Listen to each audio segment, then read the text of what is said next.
여러분, 그 지난주 저희들 태풍이 왔죠. 그러니까 지난주도 그렇고 지지난주도 그렇고 태풍이 와서 태풍이 오면 이제 지난주가 최고 많이 왔어요. 그래서 저는 한 3일을 또 집에를 못 갔는데 이제 1층, 2층, 3층 이렇게 다니면서 1층도 거의 막 찰 뻔했어요. 너무 이제 감사하죠. 차진 않았는데 하여튼 뭐 그 앞쪽은 굉장히 또 이렇게 비가 많이 오고 그래서 너무 좀 이렇게 긴장했던 게 저희가 이제 1층에 셔터 문이 이렇게 내려 있는데 왠지 셔터 문까지 물이 다 이렇게 올라온 것 같은데 사실 카페로 이제 물이 들어오지 않기 때문에 그게 더 이상한 거예요. 그래서 근데 셔터를 올려볼 수는 없고 밖에서는 이제 물이 완전히 찬 것 같고 그래서 사진 한번 보여주시면 예, 이제 저희 통유리에서 봤던 건데 예, 배를 띄워도 되겠더라고요. 이제 제가 이제 새벽에 이제 아침에 이렇게 CCTV를 좀 제가 혹시 몰라서 찍어놨어요. 밖에 보면서 그래서 이쪽 전부안이 지금 이쪽으로 이제 저쪽 우리 영화부실 이제 뭘 이렇게 하려고 했던 내용들.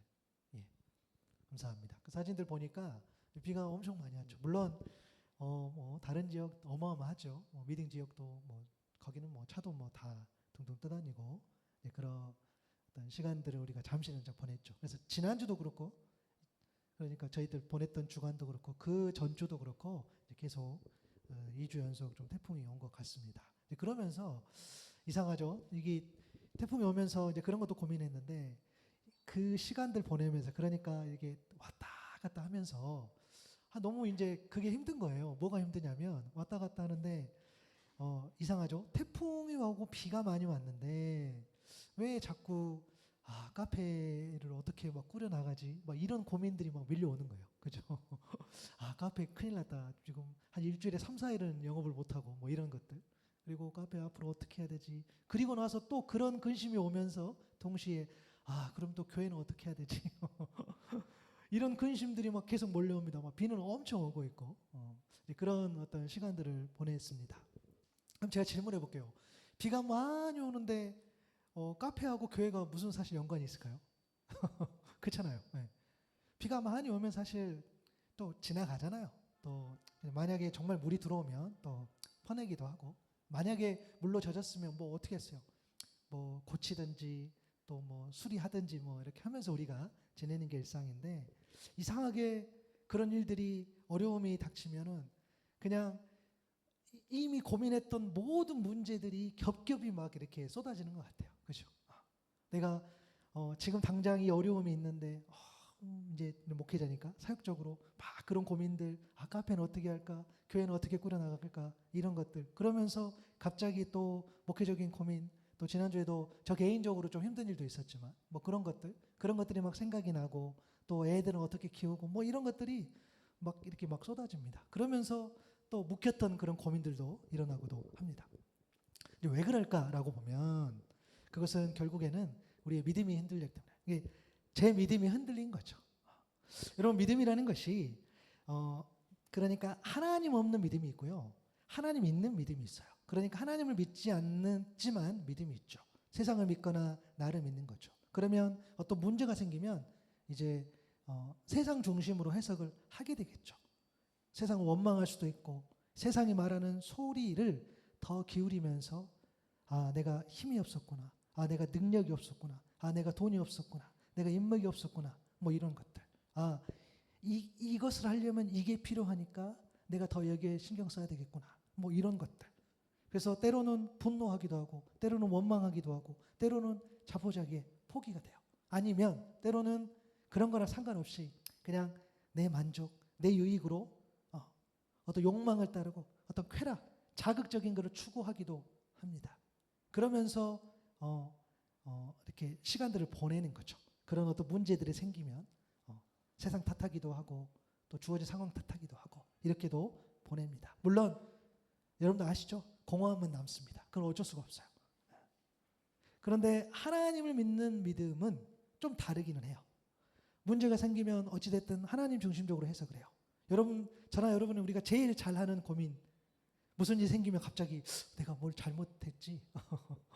죄책감이 드는 거예요. 그때 내 예배를 혹시 안 드려서 그런가?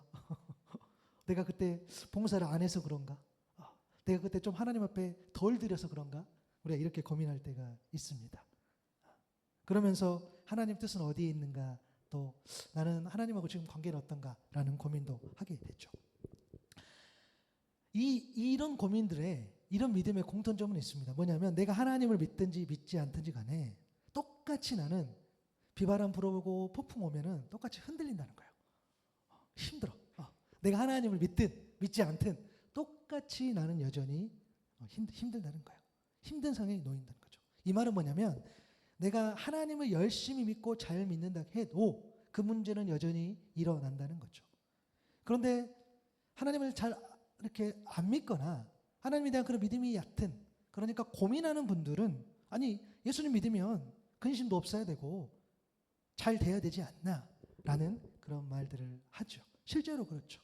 그래서 교회 다 잘 다니다가 뭐가 잘 풀리면 너무 좋은 것 같고 안 되면 그냥 신앙부터 내려놓고 이런 모습들을 우리가 보게 되는데요. 그러면 그런 모습을 보고 하나님은 우리의 모습을 어떻게 보시고 어떻게 생각하실까라는 거죠. 시편 139편 1절에서 4절 보니까 너무 귀한 말씀이에요. 주님, 주께서 나를 샅샅이 살펴보셨으니 나를 훤히 알고 계십니다. 내가 앉아있거나 서있거나 주께서는 다 아십니다. 멀리서도 내 생각을 다 알고 계십니다. 내가 길을 가거나 누워있거나 주께서는 다 살피고 계시니 내 모든 행실을 다 알고 계십니다. 내가 혀를 늘려 아무 말 하지 않아도 주께서는 내가 그 혀로 무슨 말을 할지를 미리 다 알고 계십니다. 아멘. 여러분, 저와 여러분이 이런 사람이다 저런 사람이다 하나님 판단하시기 이전에 모든 상황 형편을 다 아신다는 거예요. 샅샅이 보셔서 다 아신다는 거예요. 여러분의 상황도 알고 내 모든 생각도 알고 심지어 그렇죠. 내가 아무 말도 안 놀렸는데도 하나님은 야, 너 무슨 말 할지 다 알아. 이러신다는 거예요. 근데 여러분 잘 모르잖아요. 나도 나를 잘 몰라. 내가 좋은 사람인 것 같기도 하고 아닌 것 같기도 하고 그죠?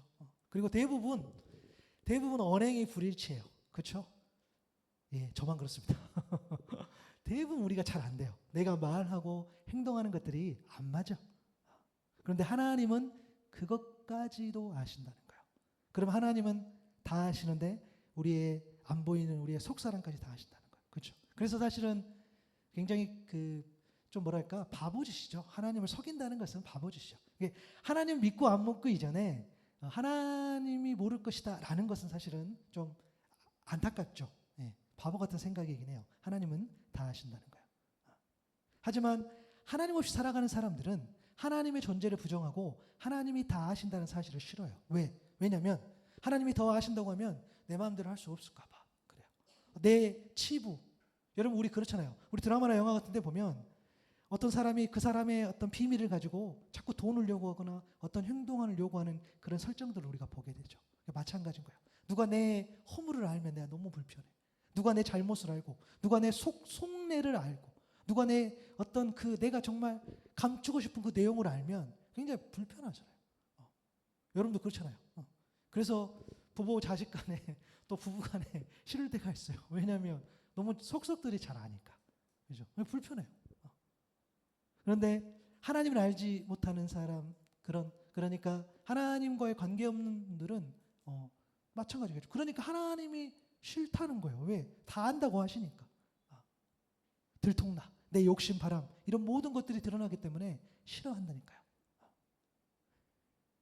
그렇다면 여러분한테 질문하는 거죠. 그럼 우리가 신앙생활 하는 우리는 어떻습니까? 여러분은 하나님이 여러분을 다 아는 걸 좋아하세요? 하나님 좀 다 모르셨으면 좋겠어요? 대답 잘 하셔야 됩니다. 하나님이 우리를 다 안다.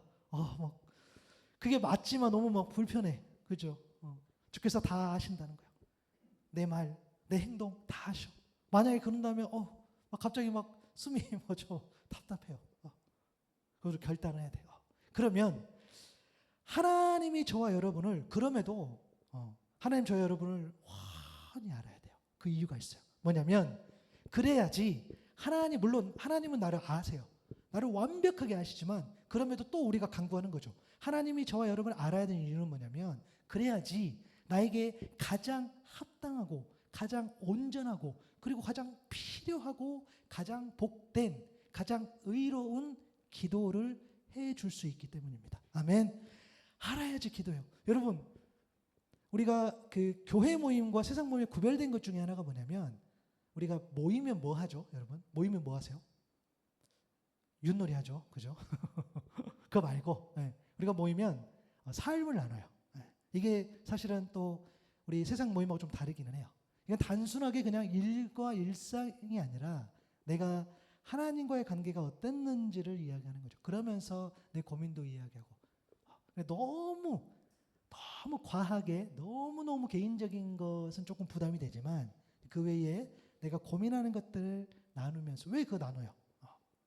그죠? 뭐 내가 뭐 상대방 비밀 알아서 뭐 하려고 우리가 기도하려고 하는 거잖아요. 내가 알아야지 기도해요. 그래서 여러분 우리가 가족들을 위해서 기도할 때 혹은 가까운 사람 기도할 때 여러분 몰라서라도 못해요. 그래서 우리가 내가 기도하는 사람이 이렇습니다. 내가 지금 누구를 알고 있는데 그 사람이 예수를 믿었으면 좋겠어요. 라는 것들을 우리가 삶을 나누면서 이야기하는 거죠.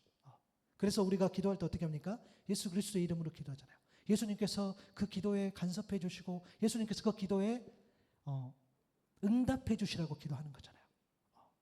마찬가지인 거예요. 하나님이 저와 여러분을 환히 깨닫고 알고 계셔야 하는 이유가 바로 거기 있어요. 우리를 위해서 기도해 주시려고. 여러분 기도라는 것이 기본적으로 믿음의 대상에게 내가 원하는 무언가를 구하는 거예요. 맞죠?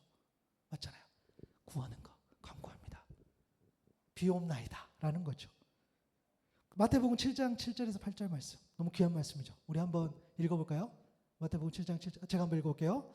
구하라 그리하면 시작. 구하라 그리하면 너희에게 주실 것이요. 찾으라 그리하면 찾아낼 것이요. 문을 두드리라 그리하면 너희에게 열릴 것이니 구하는 이마다 받을 것이요. 찾는 이는 찾아낼 것이요. 두드리는 이에게는 열릴 것이니라. 아멘. 여러분 이 말씀은요 굉장히 표면적으로는 쉬워 보이기는 해요. 그렇잖아요. 이게 막 구하라는 거예요. 다 주신다고. 찾으라는 거예요. 문 두드리라는 거예요. 그런데 실제로는 굉장히 어려운 말씀이에요.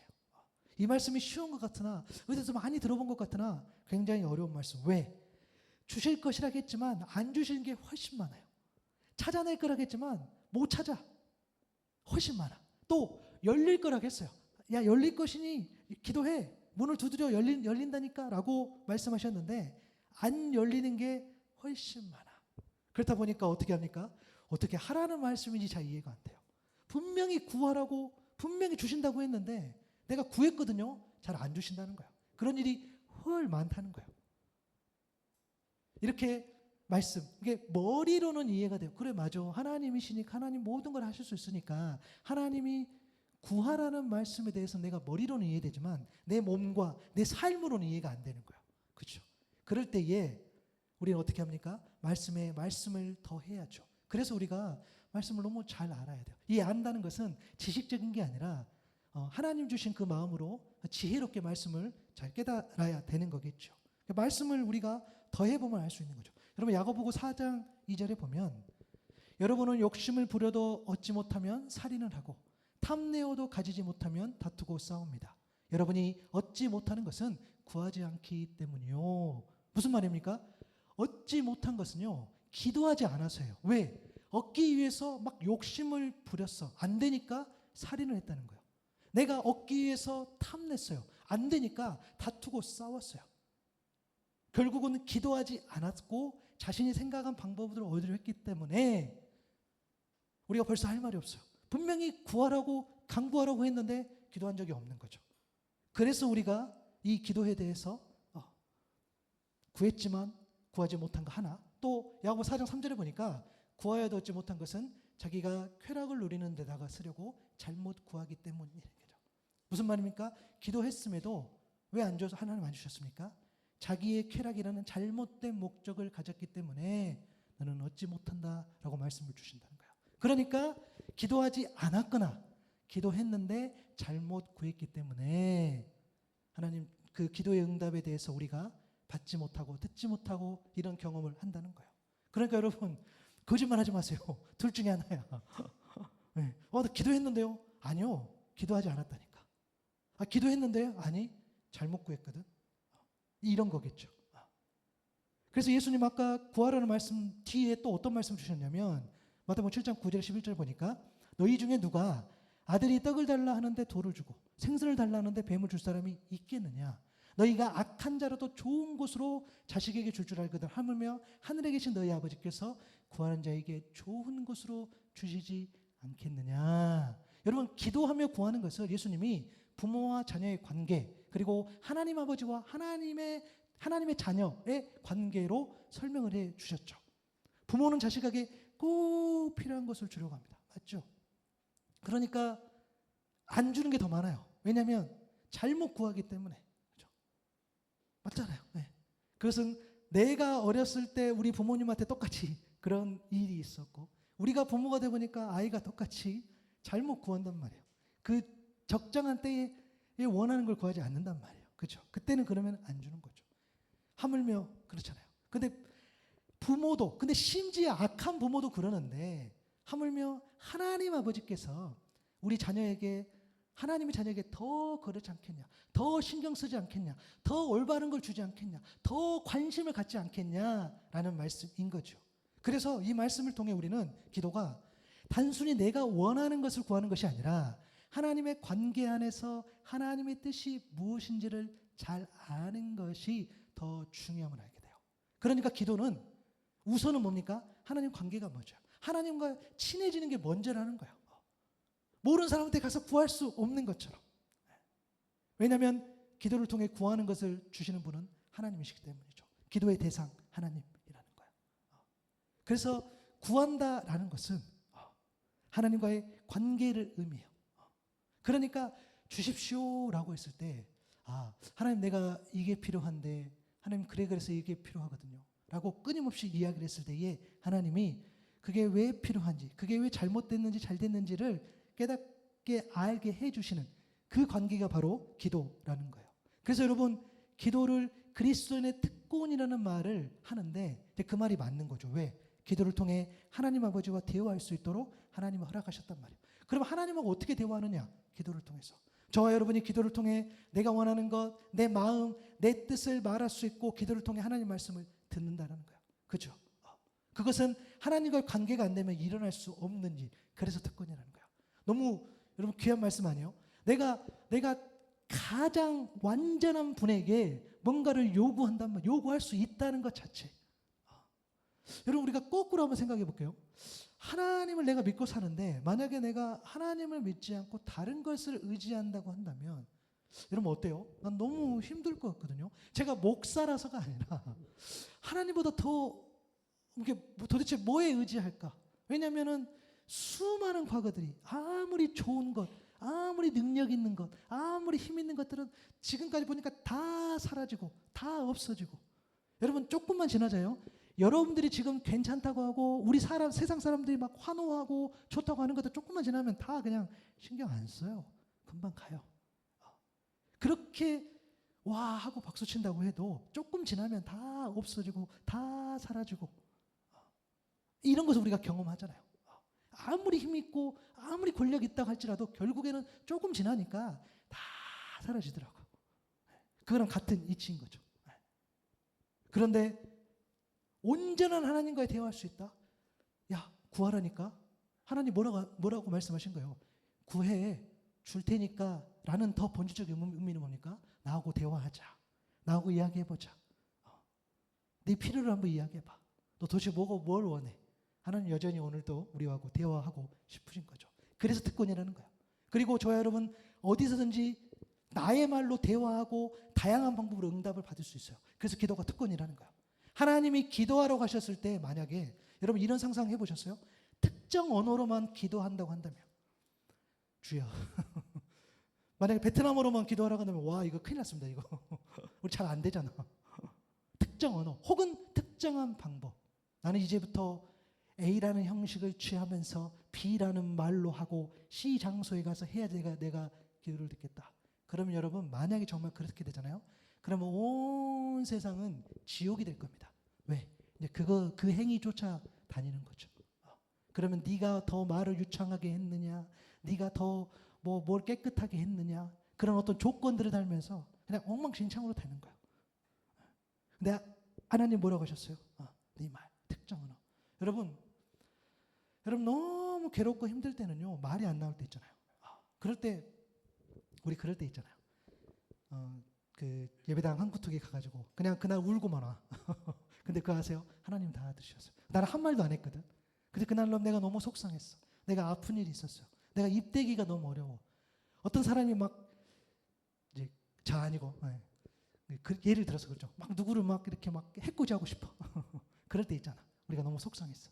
그런데 그런 이야기는 하나님 앞에 참아 못하지만 어느 날 가서 저 구석탱이 가서 그냥 하염없이 울고만 가. 너무 막 속상해. 막 분통해. 그렇게 하고 갔는데 하나님 그 기도를 들으신다는 거예요. 왜? 내 말. 너 그러냐? 너 속상하냐? 너 아프냐? 나도 아프다. 하나님 그렇게 이야기하시는 거예요. 얼마나 특권이에요. 여러분들이 때로는 어떤 말로 하나님 앞에 말할 수 있지만 때로는 내가 흐느끼면서 내가 한숨으로 그날 태풍이 온 날 제가 1, 2, 3층 왔다 갔다 하면서 하나님 제 한숨을 얼마나 들으셨을까요? 그러지 않을까요? 마찬가지예요. 우리에게 그런 일이 있다면 때로는 그죠. 내 말대로 내 말로 하나님 그 기도를 들으신다. 그래서 쉬지 말고 기도하라는 그 데살로니가전서 5장 17절의 말씀. 여러분 왜 쉬지 말고 기도하라겠어요? 쉬지 말고 막 간구해라는 차원이 아니라 하나님과 대화하자라는 의미인 거죠. 빌립보 4절 6절도 아무것도 염려하지 말고 다만 모든 일에 기도와 간구로 너희 구할 것을 감사함으로 하나님께 아뢰라. 막 달라는 차원이 아니라 하나님 앞에 여러분의 필요를 말하는 것. 그것은 뭡니까? 하나님과의 관계 맺고 하나님과 대화하는 것을 본질적으로 의미하는 거죠. 이렇게 기도는 그리스도인의 특권. 그러니까 내가 하나님 앞에 기도했을 때, 내가 하나님과의 관계를 맺었을 때에 우리는 소위 말하는 그 절대자 하나님을 만날 수 있는 방법이 기도인데, 그래서 특권. 내가 흐느껴도 다 받아주시는 그분. 그것도 귀한데 오늘 본문 보니까 더 귀한 은혜가 있어요. 뭐냐면 우리를 너무 잘하신 주님께서 저와 여러분을 그죠? 직접 기도해 주신다는 거예요. 아멘. 그 장면이 오늘 본문에 기록되어 있어요. 오늘 본문은 너무 불편한 장면. 베드로가 주님을 부인하는 장면. 주님께 직접 들었어요. 세상 천지 베드로만큼은 아닐 텐데 이 이야기가 얼마나 충격적이고 중요하냐면 사복음서에 다 기록이 되어 있어요. 여러분 우리가 마태, 마고, 누가, 요한 그 복음서가 4권이 있는데요. 다 기록된 내용은 또 한정적이에요. 그죠? 그래서 정말 중요한 이야기들은 4개 다 기록이 되어 있다고 우리가 봐도 되는 거죠. 베드로는 수석 제자였지만 항상 베드로 이름이 먼저 소개돼. 그리고 중요한 자리에 항상 베드로가 갔어요. 예수님 데려가셨어요. 그리고 여러분 우리가 신앙생활 한다고 해서요. 또 예수님을 쫓아다닌다고 해서 예수님을 다 누구나 인격적으로 만난다는 것은 아니에요. 그러지 않을 수도 있어요. 인격적으로 만나는 것은 뭡니까? 내 이해, 그러니까 내 생각으로 예수님이 어떤 분이다라는 고백이 아니라 정말 하나님이 알게 하신 거죠. 주는 그리스도시요 살아계신 하나님의 아들입니다 라고 고백했을 때에 예수님이 베드로 보고 뭐라 했습니까? 야, 그것은 네가 생각한 것이 아니야. 그것을 알게 하신 이는 하나님이셔. 이렇게 이야기한 거죠. 우리가 신앙생활하면서 예수님을 온전히, 그러니까 내 사고, 내가 가진 지식으로 고백하는 것이 아니라 하나님께서, 하나님의 영이 나를 깨닫게 해주시는 그 영으로 고백했을 때에 우리는 인격적으로 만났다라는 표현을 쓰는데, 여기 계신 모든 분들이 그리스도를 인격적으로 만날 수 있기를 바랍니다. 내 생각으로 주님을 고백하는 것이 아닌 거죠. 하나님 깨닫게 해주시는 거죠. 근데 베드로가 그 중심에 있었어요. 그래서 베드로를 칭찬하시면서 예수님이 야, 내가 너 믿음 위에, 내가 너 위에 내가 교회 세울게, 이렇게 약속해 주셨어요. 측근 중에 측근. 그런데 베드로는 예수님 말씀하신 거죠. 오늘 본문 33절 34절에 보니까 그가 말하되 주여 내가 주와 함께 오게도 죽는 데에도 가기를 각오하였나이다. 이르시되 베드로야 내가 내게 말하노니 오늘 닭 물기 전에 내가 3번 나를 모른다고 부인하리라 하시니라. 3번이나, 한 번도 아니고 2번도 아니고 3번이나. 여러분 3번 부인한 거는 완전히 모른다는 거 아닙니까? 그냥 너하고 나는 남이야 라는 고백이잖아요. 그런데 그 내용, 그렇게 했던 내용이 아직 부인하지도 않았는데 부인할 것이야 라고 예수님 말씀하신 거죠. 그리고 실제로 정말로 베드로는 그러한 길을 가게 됩니다. 여러분 베드로의 모습에서 우리는 2가지를 잊지 않아야 돼요. 하나는 뭐냐면 하나님의 일은 나의 각오, 나의 의지로만 할 수 없다는 거예요. 다시요. 하나님의 일은 나의 각오, 나의 의지로만 할 수 없어요. 여러분 또 같은 말, 이거랑 같은 말은 뭔지 아십니까? 반대로 나의 의지가 없지만 때로는 억지로라도 하게 될 때가 있다는 거예요. 다시요. 내가 이 일을 하겠습니다, 하나님. 할 수 없어. 반대로 하나님 난 진짜 하기 싫어요. 나 예배 드리기 싫어.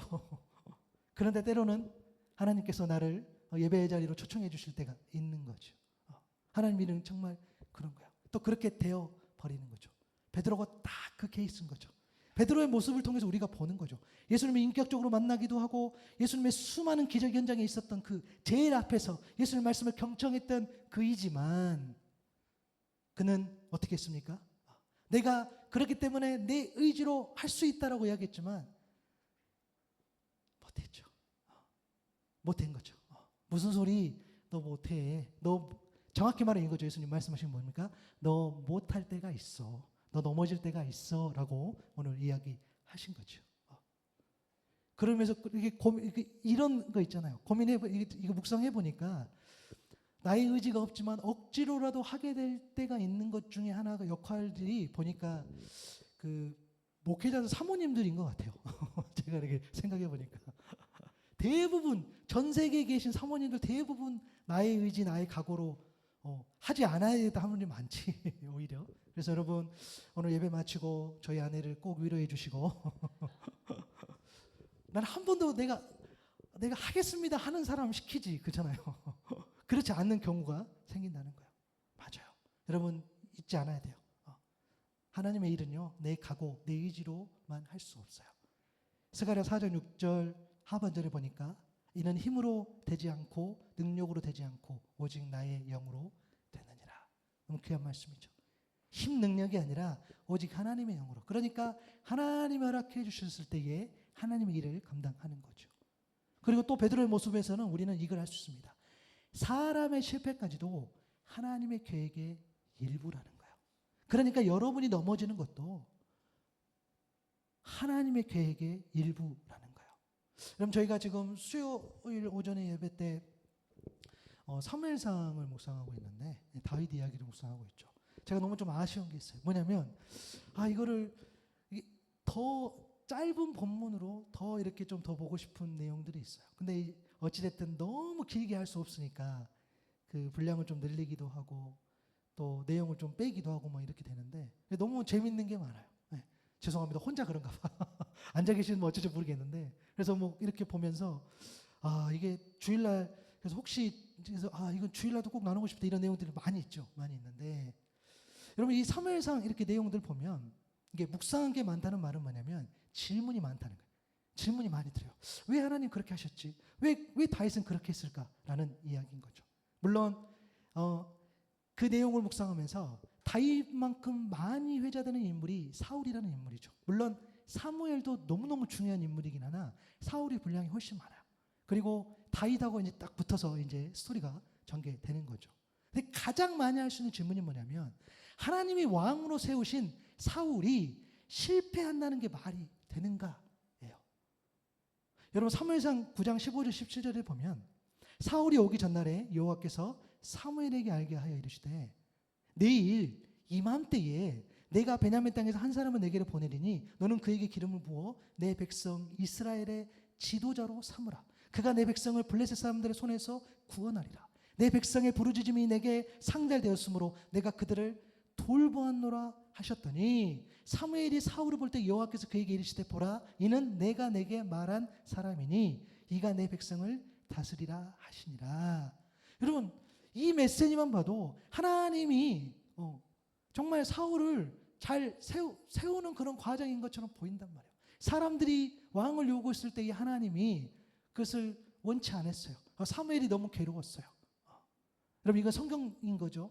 우리가 지금 뭐 왕이 있고 혹은 이제 뭐 대통령이 있고 총리가 있고 뭐 이런다 하지만 실제로 하나님의 뜻은요 왕의 개념이 아니었단 말이에요. 사람들이 요구하니까 하나님이 들어주세요. 들어주시는데 그러면서 그거 너무 힘들 텐데 그래도 들어주셨다는 말이에요. 그런데 그 사울이 실패하는 장면 처음에는 괜찮았어요. 그런데 정말 단계별로 무너져요.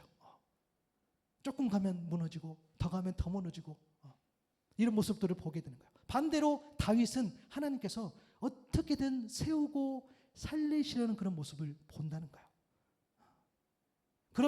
그러면 하나님이 다윗 때문에 사울을 어떻게 하신 것이 아닌가라는 생각이 들 정도로 사울은 낮아지고 다윗은 올라가는데, 그런데 여러분 놀라지 마세요. 사울의 그 모습 하나하나를 살펴보면 사울이 잘못한 거예요. 하나님의 실패가 아니라니까요. 하나님이 잘못 세운 개념이 아니라 사울이 하나님이 싫어하는 것만 골라서 하더라고. 저와 여러분처럼. 죄송해요. 여러분 안 그래. 나.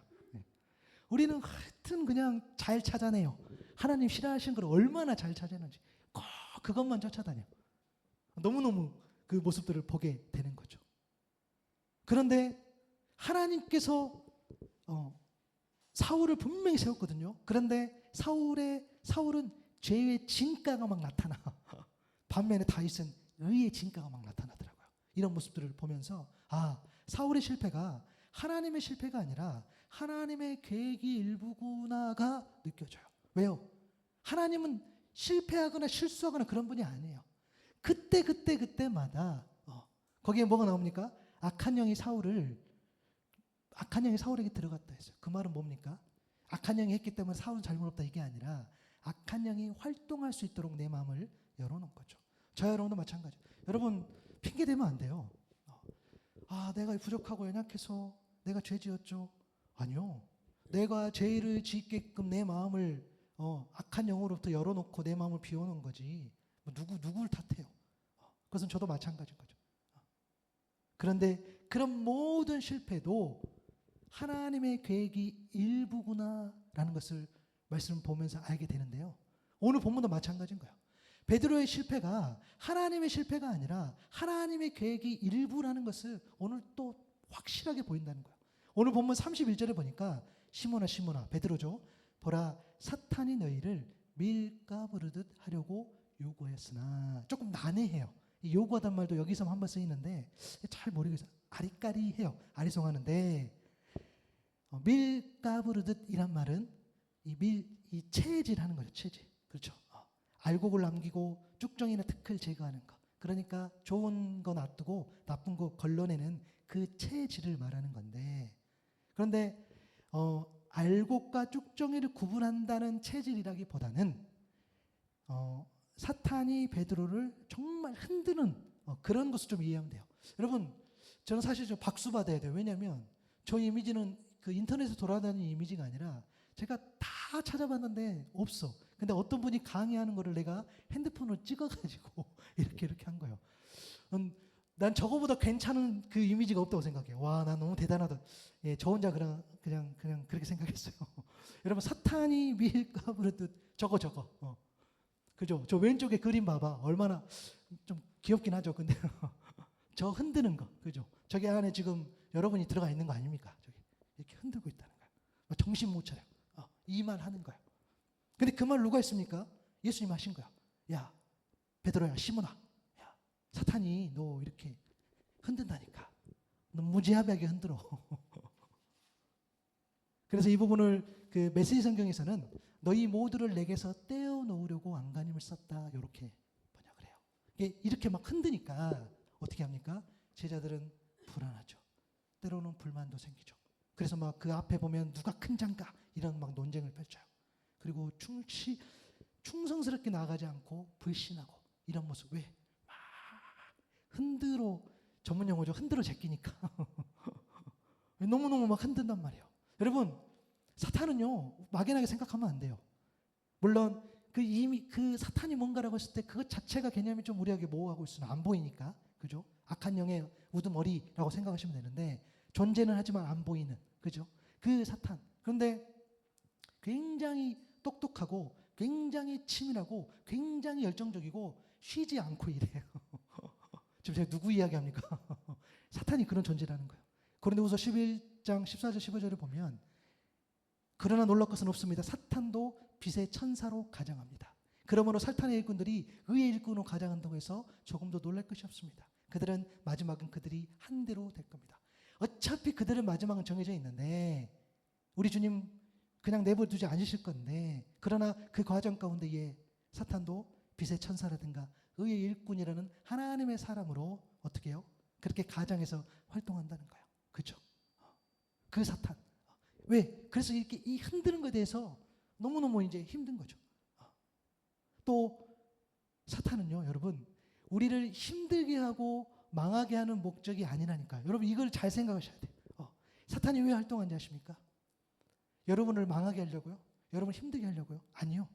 하나님을 대적함으로써 예수님을 믿지 못하게 하려고 활동한다. 결국에 뭡니까? 믿음이라는 거예요. 여러분들 망해서 뭐해서? 죄송해요. 여러분들 망한다고 뭐 사탄 뭐 특별한 없어. 여러분을 성공한다고 해서 사탄 뭐 특별한 거 없어. 그렇죠? 사탄은요, 믿지 못하게 하려고 그 믿음 때문에 누군가에게 재물을 많이 줍니다. 때로는 그 믿지 못하게 하려고 재물을 가져가기도 해요. 그러니까 각 사람에게 맞춤식으로 전략적으로 접근한다. 똑똑해. 여러분이 재물 때문에 흔들릴 것 같잖아요. 재물을 많이 줘요. 그래도 받고 싶긴 하죠. 먼산 보면서 이야기하고 있어요. 재물 때문에 여러분 반대로요. 어떤 사람은 재물을 많이 줘도 재물하고 상관없으면요, 재물을 괴롭히지 않아. 다른 걸로 접근하겠죠. 그럼 마찬가지. 그리고 또 교회 생활을 오래 한다고 해서 공격을 멈추지 않아. 왜? 직분이 있다고 해서, 신행이 좋다고 해서, 칭찬 많이 받는다고 해서 그 사람은 내버려 두지 않아요. 늘 주시에. 뭐 때문에? 믿음 때문에. 하여튼 어디서 믿음만 잘한다 그러면 사탄은 채 올려놓고 막 계속 흔든다니까. 지금 예수님은 그 말 하는 거예요. 베드로에게. 그래서 주님은 믿음을 위해서 친히 직접 기도해 주셨다고 말씀하신 거예요. 오늘 보면 32절이죠. 한번 같이 읽어볼까요? 누가복음 22장 32절. 제가 읽어볼게요. 시작. 그러나 내가 너를 위하여 내 믿음이 떨어지지 않기를 기도하였노니 너는 돌이킨 후에 내 형제를 굳게 하라. 내 믿음. 그러니까 사탄의 공격을 받는, 예수님은 이미 베드로한테 말했어요. 너 사탄의 공격을 받아. 그리고 나중에 보니까 다른 이야기도 하셨죠. 그런데 주님은 사탄의 공격을 받는 베드로를 향해서 베드로가 나를, 그러니까 예수님을 부인하지 않도록 기도하지 않으셨고, 베드로가 앞으로 용기를 낼 수 있도록, 그래서 주님의 일을 더욱더 잘 감당하기를 원하는 기도를 하지 않으셨고, 또 사탄의 공격이 줄어들거나 약해지도록 기도하지 않으셨어요. 그런 것을 기도하는 것이 아니라 베드로의 믿음이 떨어지지 않기를, 베드로의 믿음이 꺾이지 않기를, 베드로의 믿음이 꺾여서 사탄에 굴복하여 지쳐 쓰러지지 않기를 기도해 주신 줄로 믿습니다. 왜요? 왜 베드로의 믿음이 떨어지지 않기를 예수님이 기도하셨습니까? 믿음이 떨어지면 모든 영적인 삶의 토대가 흔들리고, 더 나아가서 신앙생활 자체가 통째로 흔들린다는 사실을 잘 알고 계시기 때문이에요. 그래서 다른 것을 기도해 주신 것이 아니라 네 믿음을 위해서, 믿음이 떨어지지 않기를 기도한 거죠. 제가 앞서 고백했잖아요. 아니 그냥 비 많이 온 것뿐인데 거기에다가 온갖 잡동사니 모든 문제들이 막 생각이 나고, 그래서 막 꼬리에 꼬리를 물어 너무너무 막 힘들어지는 거죠. 왜요? 내 믿음이 흔들렸으니까. 내 삶이 막 통째로 흔들리는 거죠. 베드로도 마찬가지고요. 주님의 말씀처럼 3번이나 부인하는 사건을 경험하게 되니까 어떻게 됩니까? 이제 무너지는 거겠죠. 그가 했던 활동들, 말, 또 어떤 여러 가지, 내가 이제 고난받나? 나도 예수님처럼 핍박받나? 실망과 절망 앞에 놓일 가능성이 높은 거죠. 그래, 내가 뭐 그렇지 뭐 나 같은 사람도 그렇지 뭐 내가 가서 그냥 고기나 잡아야지 뭐. 나 같은 사람이 뭐 예수님을 얼마나 믿는다고. 그러면서 내가 예수님한테 내가 죽어도 내가 예수님 따라가겠다라고 했는데 그 약속 어긴 거 막 생각나는 거죠. 그러면서 베드로가 어떻게 됩니까? 나중에는 원래 본래 모습. 원래는 고기를 낚는 어부였는데 예수님이 사람을 낚는 어부로 그를 세워줬어요. 근데 그는 다시 어디로 갑니까? 고기 잡는 어부로 또 가는 거죠. 그러면서 어디까지 내려갑니까?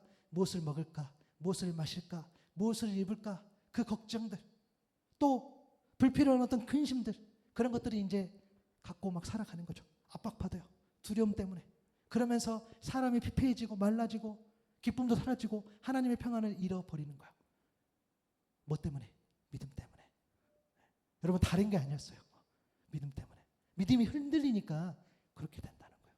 그래서 예수님이 마태복음 17장 20절에 보면 뭐라 하셨냐면 너희 믿음이 작은 까닭이다. 진실로 너희에게 이르노니 만일 너희에게 믿음이 겨자씨 하나만큼만 있어도 이 산을 명하여 여기서 저기로 옮겨지라 하면 옮겨질 것이요 또 너희가 못할 것이 없으리라 말씀하신 거예요. 네.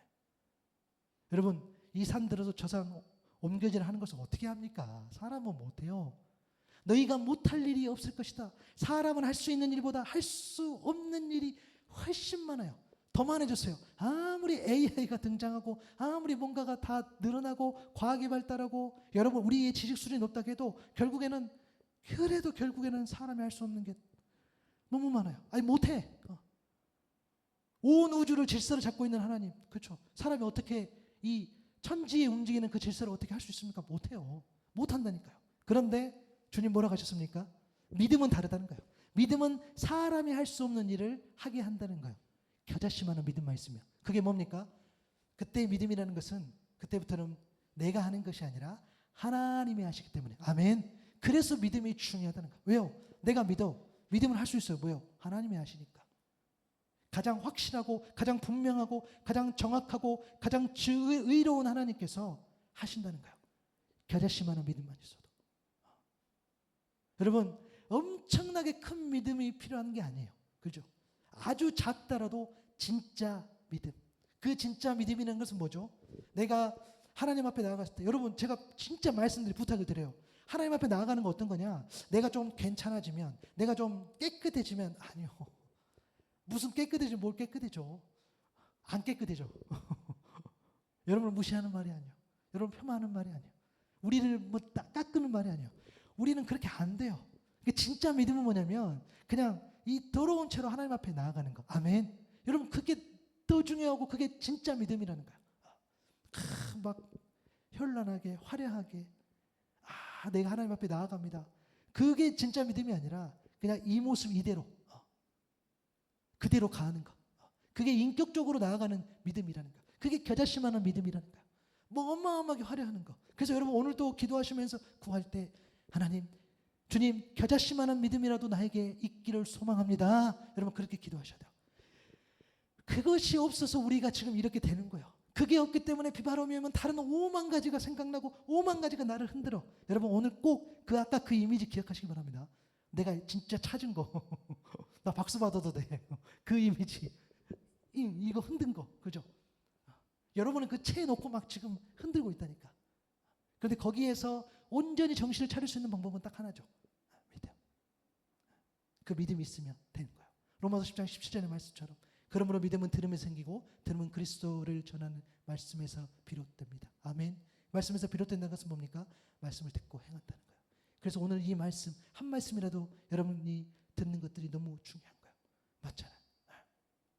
이 믿음이 있을 때에 하나님은 여러분들을 쓰신다니까요. 아주 작을지라도 아주 연약할지라도 아주 형편없다 할지라도 믿음이 있는 자를 하나님은 달리 본다는 거예요. 아멘. 여러분 너무 당연하지 않겠어요? 믿음이 있는 사람은 그의 말과 그의 행동과 그의 마음과 그의 열심과 그의 기도가 그냥 세상적으로 구별이 돼요. 더 나은다는 개념이 아니라 그냥 구별이 돼요. 믿음이 있는 자의 말은. 하나님은 그를 주시한다는 거예요. 하나님께서 여러분 주시하실 수 있기를 바랍니다. 여러분이 작은 믿음이라도 붙잡고 있었을 때에 예수님이 베드로의 믿음이 떨어지지 않기를 기도하신 이유는 오직 믿음만이 영적인 침체를 벗어나고 영적인 성장으로 나아갈 수 있기 때문이에요. 그것이 있어야지 우리는 이 침체를 벗어나서 성장까지 갈 수 있다는 거예요. 오늘 보면 32절 마지막이요. 다 왔어요. 끝에 보니까 너는 돌이킨 후에 내 형제를 굳게 하라겠어요. 돌이킨 후에. 주님은 이미 하셨죠. 너는 3번 부인한다니까. 그러니까 여러분의 넘어짐, 여러분이 하나님과의 관계에서 아직 연약하고 부족하고 내가 하나님 앞에 더 깊어지는 그런 모든 과정은 정해진 사실. 내가 왜 이럴까는 이미 정해져 있는 사실. 그것은 저도 마찬가지겠죠. 제가 어떤 이상형을 바라보고 하나님 어떤 표대를 바라보고 가지만 그 안에 겪고 있는 이런 아픔들, 베드로가 3번 부인한 것처럼 그런 넘어짐들은 이미 정해져 있다니까요. 그렇잖아요. 그 시간들을 예수님께서 말씀하셨어요. 그런 영적 침체의 시간들. 그런데 그 시간에 오래 있는 게 문제고 그 시간을 줄이는 게 우리의 관건이라는 거예요. 무엇으로? 믿음으로. 실제로 베드로가 여러분 예수님 있잖아요. 예수님 배신하고 이렇게 해서 다시 돌이키기까지. 그리고 베드로의 배신만큼 또 준하는 그 배신이 유다의 배신이에요. 사실 여러분 유다가 진짜 나쁘죠. 그렇죠? 근데 우리의 체감은요 베드로 더 나쁜 것 같아요. 그렇죠? 어찌됐든 둘 다 나빠. 적어도 그때는. 그런데 다른 게 뭐였죠? 하나는 어떻게 합니까? 빠져나왔어요. 유다는 자기의 길을 갔어. 그런데 베드로는 그렇지 않았어요. 그 연약한 믿음이라도 잡고 나아갔을 때에 그 빠져나온 거죠. 그래서 믿음이라는 것은요 죄를 안 짓는 것이 아니라 회개를 통해서 돌이켰을 때에 그게 진짜 믿음인 줄 믿습니다. 죄를 지어도 괜찮다는 게 아니라 내가 죄를 짓는 상황 가운데서도 다시 돌이키는 것. 그것이 우리에게 진짜 믿음이라는 거예요. 베드로가 그런 영적 침체를 벗어나기 위해서 그렇게 나아가기를 바라신 거죠. 그래서 네가 돌이키고 네 형제를 굳게 하라라고 말씀하신 거예요. 네가 돌이킨 다음에 뭘로 돌이켜? 믿음으로. 그래서 믿음이 떨어지지 않기를 기도하신 거예요. 왜? 여러분이 돌이켜야 되니까. 여러분이 돌아서야 되니까. 오늘도 마찬가지예요. 사탄은 여러분들을 채 위에 올려놓고 막 흔들 때에 우리는 어떻게 합니까? 그 시간들에 대해서 반응하고 태도를 보일 텐데 그것을 우리는 견뎌내면서 어떻게 합니까?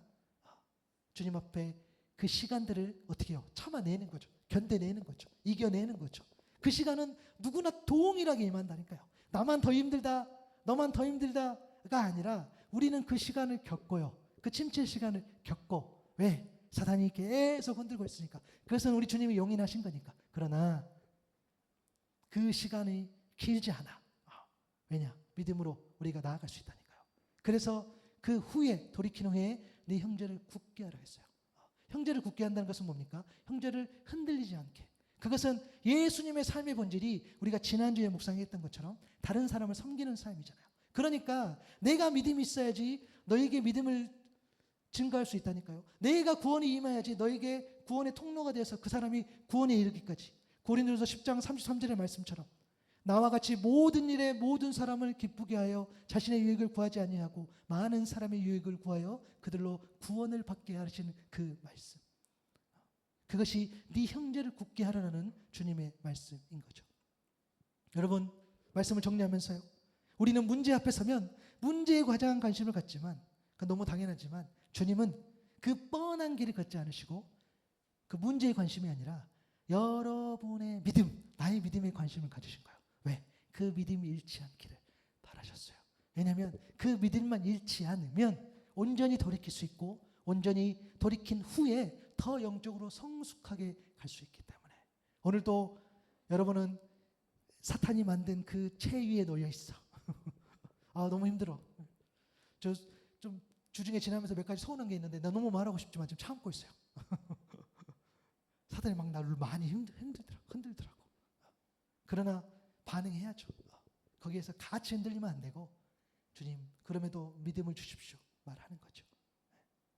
우리의 믿음이 떨어지지 않기를. 그래서 믿음이 떨어지지 않기를 주님 저를 위해서 기도해 주십시오. 주님 그 말씀을 내가 붙잡습니다. 내가 너를 위해서 믿음이 떨어지지 않기를 기도했으니 너는 돌이키고 네 형제를 굳게 하라. 너는 돌이키고 내가 맡겨진 네 그 부르심에 합당하게 살아라. 이렇게 이야기하신 거죠. 믿음만이 우리의 흔들리는 우리의 삶을 지탱할 수 있고 믿음만이 우리의 어떤 영적 침체를 벗어나게 해줄 수 있습니다. 여러분 가운데에 연약하고 부족하다고 생각하실 수도 있고 내가 믿음이 있나 없나 고민할 수도 있겠으나 그래서 사단이 그거 가지고 여러분을 흔들 수 있겠으나 아니요. 주님 그것까지도 아셔요. 그래서 주님이 기도하고 계시다는 그 말씀이 우리에게 힘이 될 수 있기를 바랍니다. 오늘 또 이제 삶으로 나아가실 때에 내가 넘어질 때도 내가 신앙 때문에 혹은 내가 삶 속에서 고민될 때에 우리 주님께서 내 믿음이 떨어지지 않기를 기도하고 계시구나. 이 말씀 붙잡았을 때에 우리는 다시 돌이킬 수 있고 다시 설 수 있다는 거예요. 그 믿음이 여러분에게 있기를 바랍니다. 그래서 그 믿음이 있을 때에 반드시 우리는 기도까지 말할 수 있어야 되는 거예요. 기도는 믿음이 실현되는 과정이고 믿음은 기도를 통해서 더 깊어지고 성장하기 때문에 믿음이 있어야 기도할 수 있고 기도함으로써 믿음은 더 굳건해진다는 하나님의 약속. 그래서 여러분 우리는 간절하게 기도할 수 있길 바랍니다. 주님은 우리를 기도해 주셨으니 우리 또한 주님의 그 기도를 붙잡고 믿음을 달라고 기도할 수 있는 저와 여러분 될 수 있기를 바랍니다.